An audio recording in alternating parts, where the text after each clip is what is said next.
Le ciel, symbole d'éternité, exerce depuis toujours une fascination sur l'homme et son besoin de croire à une puissance divine.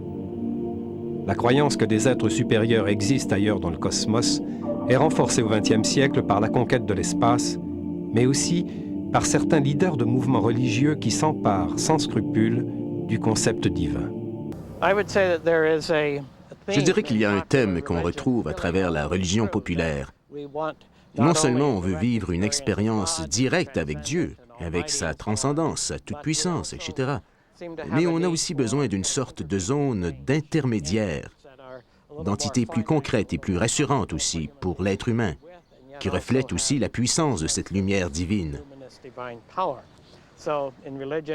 Donc, il y a Dieu, puis il y a les saints, les anges, les esprits saints, etc. Et les manifestations modernes de ce désir d'avoir des intermédiaires incluent aussi les esprits qui entrent dans les séances de spiritisme. Et au XXe siècle, il semble que pour beaucoup de gens, les ovnis, les frères de l'espace descendus du ciel, comme les anges, dans leur soucoupe volante, jouent le même rôle, comme une sorte d'entité plus concrète et plus intime. Aujourd'hui, nous vivons tellement d'angoisse, que ce soit dans notre environnement, dans nos relations familiales, etc. Alors, pour compenser, on a besoin de croire à un idéal. On a besoin de croire qu'on vient de quelque part et que peut-être un jour, on va y retourner. Ils avaient organisé un repas, c'était absolument fantastique, avec une clairière très belle, avec des arbres formidables. Et il y avait un repas pour m'accueillir avec les 40 messagers qui ont existé depuis le début de l'humanité. Et parmi ces 40 messagers, il y avait Jésus, Moïse, Bouddha, Élie, Ézéchiel, enfin tout un tas tous les grands prophètes qu'il y a eu sur Terre, qui étaient là, qui sont toujours vivants, qui sont maintenus scientifiquement en vie, qui sont maintenus scientifiquement en vie grâce à un système, à une technologie que les hommes commencent à redécouvrir qui s'appelle le cloning.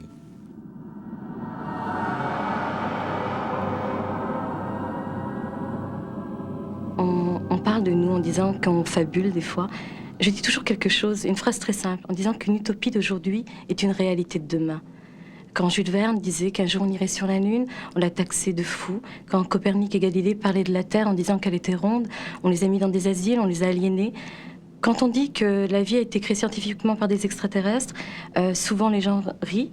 Mais quand on voit que la science, il n'y a pas un jour qui passe sans que la science ne vienne corroborer ces messages de Raël qui dit que la vie a été créée par des extraterrestres, par une civilisation, grâce à une parfaite maîtrise de l'ingénierie génétique, on se rend compte que, c'est complètement d'actualité avec le clonage d'ailleurs, on se rend compte que c'est plausible. Et les gens qui prennent le temps de se pencher un peu sur la question voient qu'en fait...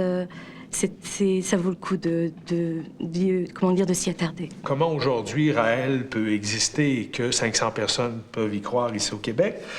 Ça prend dans un premier temps un substrat qui est la majorité de la population, 80-85% de la population, ces gens-là sont convaincus qu'il existe de la vie ailleurs dans l'univers. Et ça, lorsqu'on regarde dans l'histoire de l'humanité, ça a presque toujours été présent. Donc, que la vie existe ailleurs. Et il y a 40% de la population qui pense que des extraterrestres sont déjà venus nous visiter et ont laissé des traces. Et là, on entre dans ce que j'appelle, moi, le grand mythe des extraterrestres. Nous sommes à notre tour des Elohim lorsque nous les regardons, lorsque nous pensons à eux. Et nous allons le devenir. La création de la vie sur Terre en laboratoire a commencé.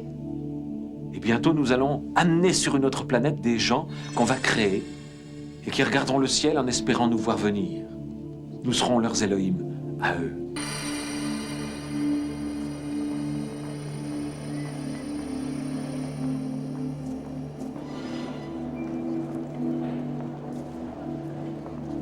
Claude Vorillon, dit Raël, c'est-à-dire le messager, contacté le 13 décembre 1973 par les Elohim, créateurs extraterrestres de toute vie sur la Terre, fonde le mouvement raélien. Ce groupe athée et sous-coupiste, le plus actif à l'échelle internationale, compte quelques milliers de membres. Pour diffuser sa propagande, Raël utilise les médias, qu'il a fréquentés dans les années 60, alors qu'il essayait de percer dans la chanson populaire et le journalisme sportif. Il publie quelques ouvrages où il réinterprète les mythes judéo-chrétiens à la lumière des réalisations techniques et scientifiques modernes et dans lesquels il prophétise la réalisation prochaine du paradis sur Terre par la descente sur la planète des créateurs célestes de l'humanité. L'ambassade dans laquelle on veut recevoir les Elohim, c'est un lieu diplomatique sur un terrain qui devra être respecté par toutes les armées de la Terre. Ça veut dire que quand les Elohim vont descendre dans leurs vaisseaux, qu'on appelle, nous, des soucoupes volantes, mais quand ils vont descendre dans leurs vaisseaux spatiaux, ils vont en fait arriver au-dessus d'un territoire. Il ne faut pas qu'ils soient pourchassés par les engins militaires actuels. Donc, il y a toute une démarche diplomatique. Il faut d'abord les faire connaître. Il faut d'abord aussi rassurer les gens que, contrairement à toutes les publicités négatives qui ont été faites sur les extraterrestres, ils sont pacifiques. Ils ont envie de revenir sur Terre pour parler aux dirigeants de notre planète et pour nous donner leur technologie, pour nous permettre de passer enfin à l'âge d'or où, au lieu d'être obligés pour plusieurs humains encore, de s'abrutir à travailler, à faire des tâches que des robots pourraient faire, bien, on pourrait organiser la production de la nourriture, la production des vêtements, de façon à ce que ça devienne presque gratuit pour tout le monde. Et puis, qu'est-ce que serait le but de la vie sur Terre? Ce serait d'être en vacances permanentes. La civilisation des loisirs, c'est ce qu'ils vivent chez eux, grâce à un système politique différent du nôtre, mais grâce aussi à une technologie plus avancée. Alors, ce sera un événement extraordinaire et nous, on veut être autour de l'ambassade quand ils vont arriver officiellement.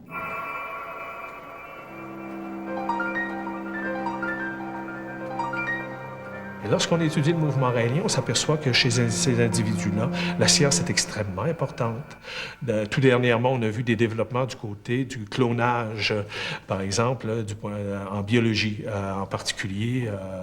Chez une brebis qui a fait la une des journaux et de tous les bulletins de nouvelles. Moi, quand j'ai vu ça, je me suis dit, on doit célébrer ça au champagne dans le mouvement raélien parce que depuis 1973, Claude Vorilhon, donc Raël, dit que la destinée humaine va nous mener vers ces découvertes-là. Il y a une compagnie qui a déjà été constituée et d'ailleurs tous les médias en ont été informés récemment. Cette compagnie, elle existe. Il est possible pour des gens de se prévaloir du privilège. Évidemment, il faut mettre quelques sous parce que la recherche n'est pas encore capable de rendre ce service-là disponible à tout le monde. Et les gens qui veulent investir pour avoir éventuellement une copie d'eux-mêmes ou faire donner la chance à un enfant qui, comme on disait tout à l'heure, souffre d'une maladie incurable, de revivre, ce ne sera pas lui, ce sera quelqu'un d'autre, mais en fait, quelqu'un qui va lui ressembler comme 2 gouttes d'eau, c'est le cas de le dire, mais ce n'est pas des gouttes d'eau, c'est des cellules.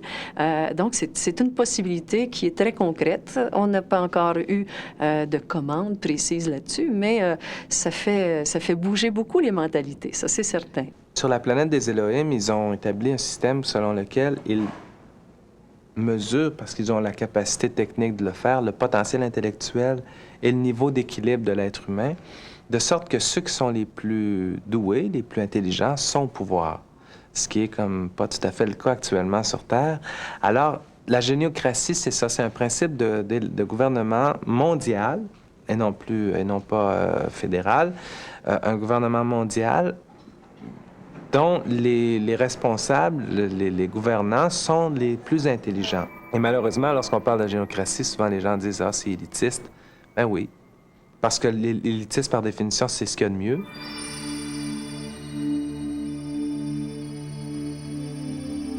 Ce nouveau mouvement religieux reproduit les structures traditionnelles de l'Église catholique.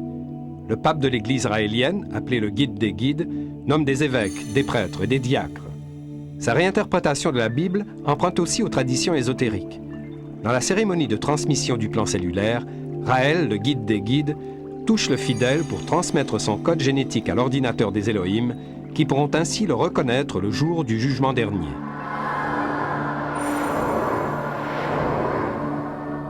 Jésus a un père, et puis les messages expliquent très clairement que ce père, c'est un de ces extraterrestres, c'est celui que j'ai rencontré, et qu'il a, tout comme il l'a fait pour Jésus, choisi une fille des hommes, et avec elle fait un enfant par les voies les plus naturelles. Elle n'était pas vierge, bien entendu, et puis il a recommencé en ce qui me concerne, et puis c'est tout à fait normal. Et quel est le but de cette parenté? C'est de montrer que leur code génétique, encore une fois, est compatible avec le nôtre.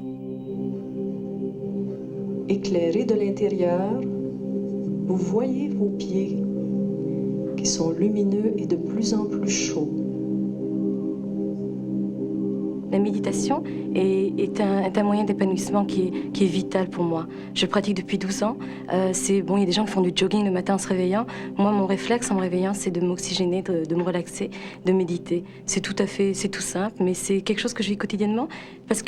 Pourquoi? Parce que, avant tout, je crois que ça me permet d'être en harmonie avec moi-même, et ça se reflète dans la communication que je peux avoir avec les êtres humains, avec les gens que je côtoie tous les jours.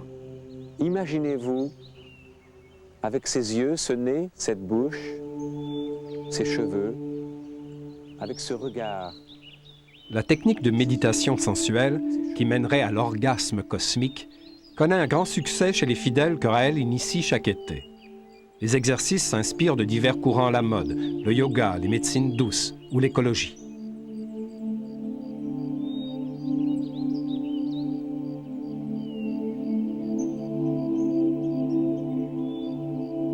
Le mouvement prône une liberté sexuelle totale et son prosélytisme s'appuie sur des campagnes de propagande en faveur de la masturbation ou de la distribution de condoms dans les écoles. Raël reconnaît aux adolescents le droit à une vie sexuelle indépendante, mais les stages de méditation sensuelle sont maintenant interdits aux moins de 18 ans.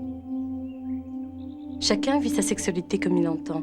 Quand on parle de liberté sexuelle, c'est la liberté de dire oui ou également de dire non, d'être un couple, d'être monogame, d'être polygame, mais toujours dans le respect de l'autre. Il y a des gens qui sont seuls, il y a des gens qui sont en couple, et c'est possible de former un couple dans le mouvement raélien, d'être fidèle parce qu'on a décidé de l'être.